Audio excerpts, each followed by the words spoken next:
So hello guys, my name is Anshu Kumar. आज से आपको इस चैनल पे क्लास 10th की मैथ पढ़ाई जाएगी। तो आपका टाइम ना वेस्ट करते हुए हम डायरेक्ट टॉपिक डिस्कस कर लेते हैं।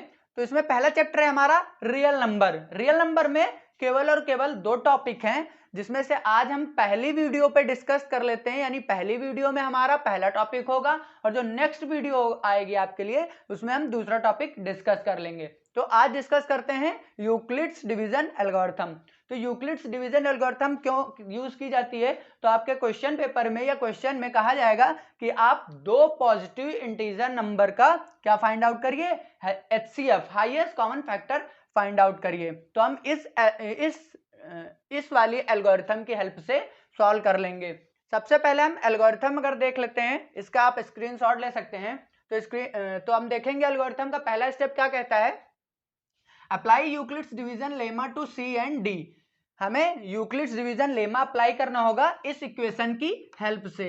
और ये इक्वेशन की वैल्यू कहां से फाइंड आउट करेंगे हम, जो दो पॉजिटिव इंटीजर्स आपको क्वेश्चन में दिए रहेंगे, ठीक है, उससे हम सी और डी की वैल्यू फाइंड कर लेंगे और उन्हीं सी और डी की हेल्प से हम क्यू और आर की भी वैल्यू फाइंड कर लेंगे। लेकिन एक चीज का ध्यान रखेंगे, यहाँ पे देखेंगे कि हमारा आर जो होगा वो 0 से बड़ा या उसके इक्वल होना चाहिए और d से छोटा या उसके बराबर होना चाहिए। फिर सेकंड स्टेप देखेंगे कि if r equals to 0 then the divisor d is the HCF. अगर हमारा r इक्वल्स टू 0 है तो उस टाइम पे यानी जो डिविजर होगा, यानी डिविजर कौन है भैया, d, ये वाली वैल्यू अगर हमारी क्या हो जाएगी, एचसीएफ हो जाएगी। फिर अगर हमारा r इक्वल्स टू 0 हुआ तो ये वाली वैल्यू d डिवीजर है वो हमारा एचसीएफ हो जाएगा। यानी हमें एचसीएफ फाइंड करना था, एचसीएफ फाइंड हो गया, क्वेश्चन खत्म। लेकिन ऐसा जरूरी नहीं है कि हमारा यहाँ पे r इक्वल्स टू 0 हो जाए। नहीं होगा 0 तो क्या होगा, r not equals to 0। Third step देखेंगे भैया, r नॉट इक्वल्स टू 0 तो क्या करेंगे, then apply the division lemma to D and R. फिर से हमें डिवीजन लेमा अप्लाई करना होगा, जो कि हमने यहां अप्लाई किया इस इक्वेशन की हेल्प से। तो यहां भी अप्लाई करेंगे, लेकिन किस पे, डी और आर पे। अभी आपको हम सॉल्यूशन देंगे, सॉल्यूशन कराएंगे, उसमें आप देखेंगे।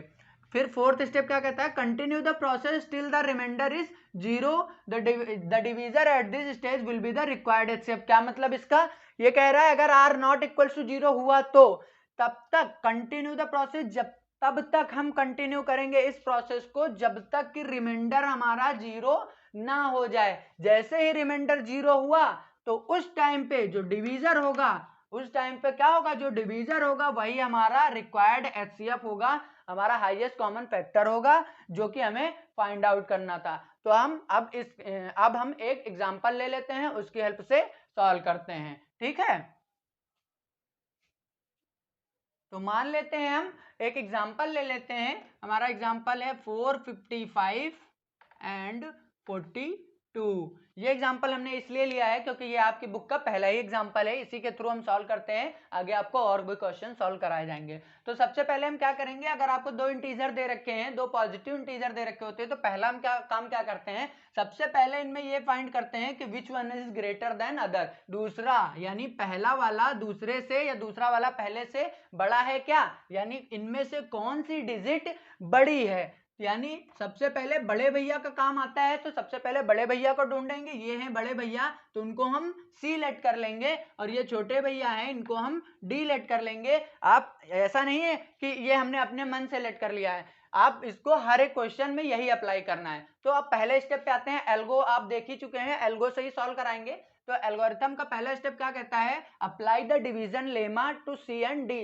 डिवीजन लेमा हमें अप्लाई करना होगा सी और डी पे। तो सी और डी की वैल्यू मिल गई। इक्वेशन क्या कहती है डिवीजन लेमा की, C equals to D into Q plus R, ठीक है। तो अब हमें सी की वैल्यू मिल गई 455, दिख रही है ऊपर आपको, इक्वल्स टू डी की वैल्यू मिल गई 42 इंटू, अब क्यू की वैल्यू भैया नहीं पता है, पता है क्या, आर की वैल्यू भी नहीं पता है।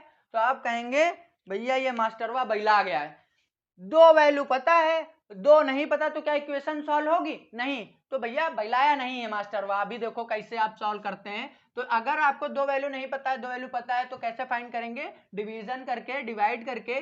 तो क्या करेंगे आप, सी को डी से डिवाइड कर देंगे, यानी 455 यहाँ आएगा, मतलब यहाँ हम सी रखेंगे, यहाँ डी, ये देखो इसको डिवाइड कर लेंगे।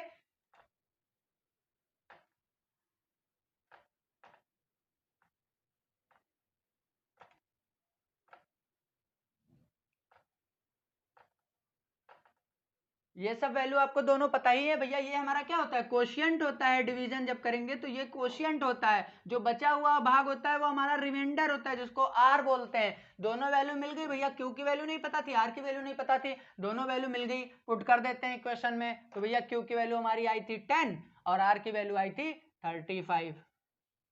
भैया पहला step complete, division lemma apply. दूसरा स्टेप क्या कहता है भैया, क्या करो, आर की वैल्यू चेक करो, आर की वैल्यू चेक करो, क्या वो आर हमारा 0 है। इफ आर इक्वल्स टू 0, तो भैया देखो आंखों से, आर इक्वल्स टू 0 यानी आर की वैल्यू क्या 0 है, नहीं है। तो क्या हो जाएगा, थर्ड स्टेप पे जाएंगे, देखेंगे, कहेंगे आर नॉट इक्वल टू 0। तो वो क्या कहता है, अगर आर आपका नॉट इक्वल टू 0 है तो हम फिर से डिवीजन लेमा अप्लाई करते हैं, किस पे, डी और आर पे। ठीक है, डिवीजन लेमा फिर से अप्लाई करेंगे। तो डिवीजन लेमा अप्लाई करने के बाद एक बात का ध्यान रखेंगे, जैसे ही आपका आर नॉट इक्वल टू 0 आया, तो आर नॉट इक्वल टू 0 आने के बाद हम फिर से डिवीजन लेमा अप्लाई करेंगे। फिर से डिवीजन लेमा अप्लाई करेंगे तो एक बात ध्यान रखना, बस यही मेन इंपॉर्टेंट बात यही है कि ये भैया हमारे कौन है, ये हमारे हैं इच्छाधारी नाग नागिन। डर गए हैं, अपना भेष बदल लेंगे। कैसे बदल लेंगे, ये डी थे सी बन जाएंगे, ये आर थे डी बन जाएंगे। बस यही एक बात ध्यान रखनी है, अगर आर आपका आर यहां से पहले नॉट इक्वल टू 0 आया तो ये दोनों वैल्यू हमें चेंज कर लेंगे, अपना भेष बदल लेंगे, डी हमारा सी बन जाएगा और आर हमारा डी बन जाएगा। ये हम दोबारा करेंगे, ठीक है। डिवीजन लेमा अप्लाई जब करना होगा तो डिवीजन लेमा की इक्वेशन दोबारा अप्लाई करेंगे तो क्या हो जाएगी, C equals to D into Q plus R. ठीक है, तो सी की वैल्यू पता है हमें, सी की वैल्यू कितनी है, सी की वैल्यू हमारी कितनी भैया 42, डी की वैल्यू 35, फिर से क्यू की वैल्यू नहीं पता और फिर से हमें आर की वैल्यू नहीं पता। अब भैया देखो, ये वाली क्यू और आर की वैल्यू ना रख देना, ये पहले वाली इक्वेशन के लिए है, वहां तक सीमित रहिए, यहां तक। अब ये नई लेमा वाली इक्वेशन हम अप्लाई करें ना, डिवीजन लेमा, तो इसके लिए हमें नए क्यू और आर निकालने पड़ेंगे। तो कैसे निकालेंगे, यहाँ डिवाइड करके, तो फिर से डिवाइड करके निकाल लेते हैं। तो यहाँ 42,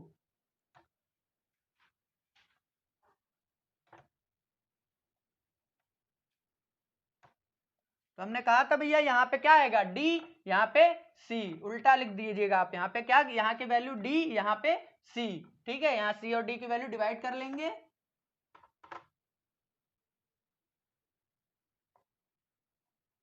ये वैल्यू क्या होती है, रिमाइंडर होती है आर, और ये वैल्यू क्या होती है, क्यू होती है। वैल्यू निकाल, वैल्यू फाइंड आउट हो गई, यहाँ पुट कर देंगे इस इक्वेशन में। इस इक्वेशन में पुट करेंगे तो क्या आ जाएगा, 42 इक्वल्स टू 35 इंटू क्यू की वैल्यू भैया कितनी 1 प्लस आर की वैल्यू 7। ठीक है, फिर डिवीजन ले में अप्लाई, फिर क्या कहेंगे, चेक करेंगे आर, आर क्या हमारा 0 है, क्या हमारा आर भैया 0 है। देखो फिर ये वाली आर, ये आर क्या 0 है, नहीं है, तो not equal to 0, not equal to 0, तो क्या कहेंगे, फिर से डिवीजन लेमा अप्लाई करेंगे।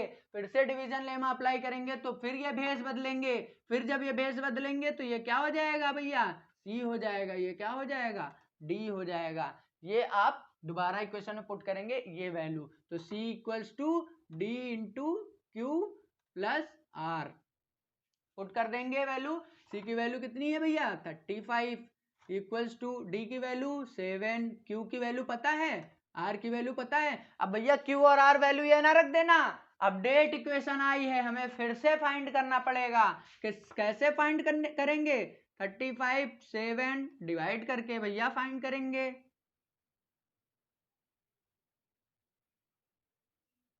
ये हमारा क्या होता है, कोशिएंट क्यू, ये क्या होता है आर। ठीक, दोनों वैल्यू पुट कर देंगे, कहाँ पुट करेंगे, इक्वेशन में। भैया क्यू की वैल्यू कितनी 5, आर की वैल्यू 0। फिर चेक करेंगे, डिवीजन लेमा अप्लाई कर दिए, फिर चेक करेंगे क्या आर इक्वल्स टू 0 है। मिल गया भैया, आर इक्वल्स टू 0, ढूंढ रहे थे बड़े दिन बाद मिला है। देखो R equals to 0, R equals to 0 मिल गया। तो क्या कहेंगे, यहीं स्टॉप कर देंगे। आप ये लिख देंगे, एक इक्वेशन यहाँ पे लिख देंगे सॉल्यूशन के लिए, क्या लिखेंगे, रिमाइंडर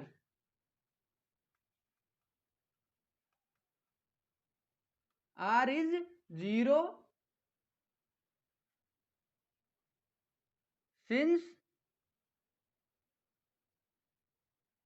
stop द प्रोसीजर या प्रोसेस। एल्गो में क्या कहता है, जब तक r इक्वल टू 0 ना हो जाए तब तक आप कंटिन्यू करिए।